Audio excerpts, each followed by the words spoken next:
Good morning friends. আমি আজকে সকাল সকাল হাজির হয়েছি রান্নাঘরে। মা রান্না করছে, দাঁড়িয়ে দাঁড়িয়ে দেখছি। রোজ তো মুড়ি খেতে খেতে অথবা চা খেতে খেতেই ভিডিও তৈরি করি। আজ ভাবলাম রান্নাঘরেই শুরু করি। আমাদের রান্না বান্না চলছে। মা এখন চা খাবে।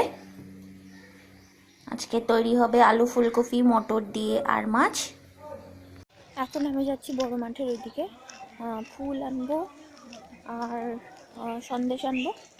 আমার ফুলের দোকানে আর জিনিসপত্রের দোকানেও দরকার আছে, যাচ্ছি। আমার ফুল নেওয়া হয়ে গেছে আর বড় মাঠে স্পোর্টস হচ্ছে বাচ্চাদের। এই তো তখন দোকান থেকে আসলাম সকালবেলা, তারপর ঘর ঝাড় দিলাম, স্নান করে এসে পুজো দিলাম, দুপুরে খাওয়া দাওয়া করলাম। এখন চা খাবো বিকেলে। মা আজকে পাটি জোড়া আর এটাই বানিয়েছে, আর লাল চা দিয়ে আমি খাবো। তখন চা খেলাম। আজকে মা পাটি জোড়া তৈরি করেছে। ভাবলাম আমার একটা ফ্রেন্ডের বাড়িতে দিয়ে আসি, কিন্তু ও যেহেতু খোখো খেলে তাই কালকের থেকে খোখো খেলা অনুষ্ঠিত হবে কাঞ্চনজঙ্ঘা স্টেডিয়ামে।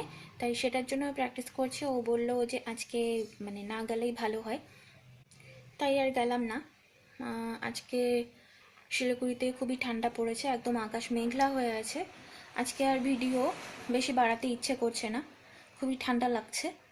আজকের ভিডিও এতটুকুই থাকুক। দেখা হবে আপনাদের সাথে আবার নেক্সট ভিডিওতে। ততক্ষণের জন্যে টাটা।